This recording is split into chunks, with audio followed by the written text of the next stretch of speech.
Well, new monitoring data indicate geothermal liquids are intermingling with the shallow aquifer. This was reported by Jim Howell of the United States Geological Survey, and he reported this at the Mono County Board of Supervisors meeting on July 19th. Now we're getting this information from the Mammoth Community Water District, noting that recent monitoring of two new sets of wells found heated water at 600 feet where cold water was expected.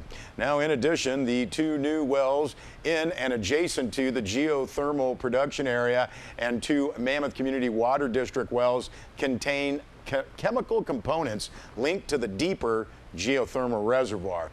Howell explained that the presence of hot water from the geothermal production zone in the shallow aquifer increases concerns over potential impacts to Mammoth Community Waters District groundwater supply.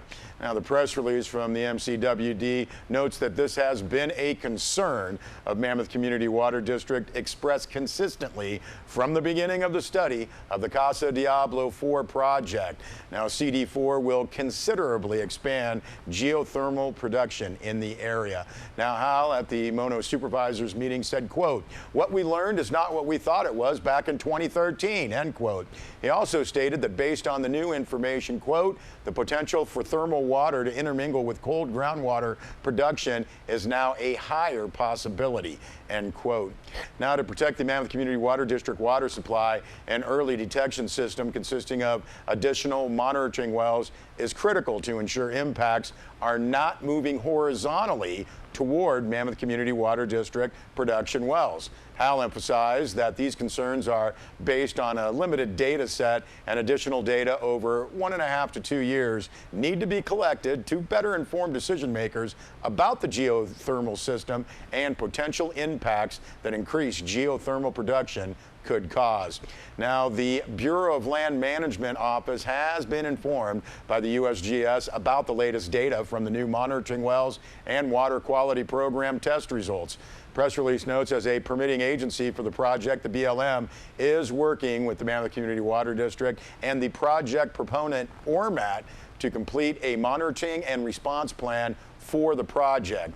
The Great Basin Unified Air Pollution Control District is also a permitting agency for the CD4 project. Now, the need for additional deep monitoring wells, monitoring of new wells, and existing Mammoth Community Water District wells is the result of controversy over the potential impacts to the Mammoth Lakes water supply from the Casa Diablo 4 project. Now, that project would expand the capacity of ORMAT's geothermal plant by introducing new production and injection wells closer to Mammoth Community's Water District shallow groundwater production wells.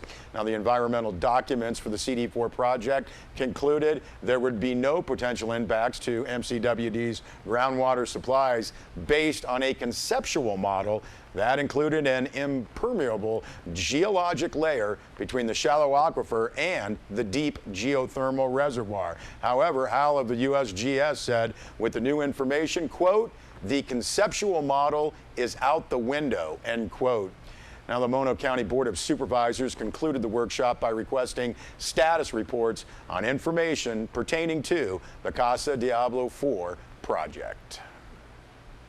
Well, Deb Murphy filed a story for Sierra Wave Media noting all the parties involved in the Trivalley water basin will now be waiting 2 months to see if the California Water Commission accepts the recommendation to consider the groundwater from Chalfont to Benton Valleys a sub-basin of the Owens Valley Basin. The Department of Water Resources rejected a request from Inyo County as the lead agency for boundary adjustments. The county appealed the DWR's decision. The commission's final decision will be made September 21st.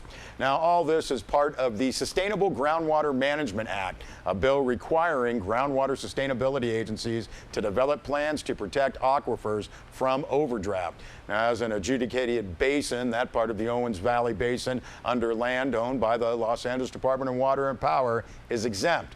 There had been hope that the Tri-Valley Aquifer could be separated and identified as a low priority basin and not have to develop an agency or a plan. But according to Inyo County Water Director Bob Harrington, Tri-Valley would probably be classified as a medium priority, even as a sub-basin to Owens Valley. Now, all this, Deb Murphy writes, sounds like policy wonkism unless you're a member of the Tri-Valley Groundwater Management District with neither budget nor staff to form an agency, or unless you're intent on protecting fish slough and not convinced potential overdraft from Tri-Valley won't deplete the slough's water resources. Urge you to see more on this story from Deb Murphy on our website, sierrawave.net. Well, all Mammoth Lakes residents are invited to attend an informal, but I'm sure it'll be very interesting, hour-long meeting, and this is set for 5 p.m. Tuesday. This is how to mitigate risk and prepare for a fire. Now, the meeting will be held in the Ellie Randall Reading Room at the Mammoth Lakes Library. Mono County Supervisor Stacy Corliss is hosting the meeting, and Mammoth Lakes Fire Department's Tom Heller will lead the discussion. You can get more information, contact Stacy at 760-920-0190. Well, Deb Murphy filed this update. Due to a family health emergency, last week's decision in the Don D. Rossi embezzlement trial by appointed Judge Philip Argento has been postponed. This according to Inyo County District Attorney Tom Harding. The ruling has been rescheduled to August 15th at the Independence Courthouse. Don D. Rossi was charged with multiple counts in April of 2013. The primary charge is the embezzlement of $1.5 million from Inyo County's Department of Health and Human Services, and that trial began in February. We'll be back with more news.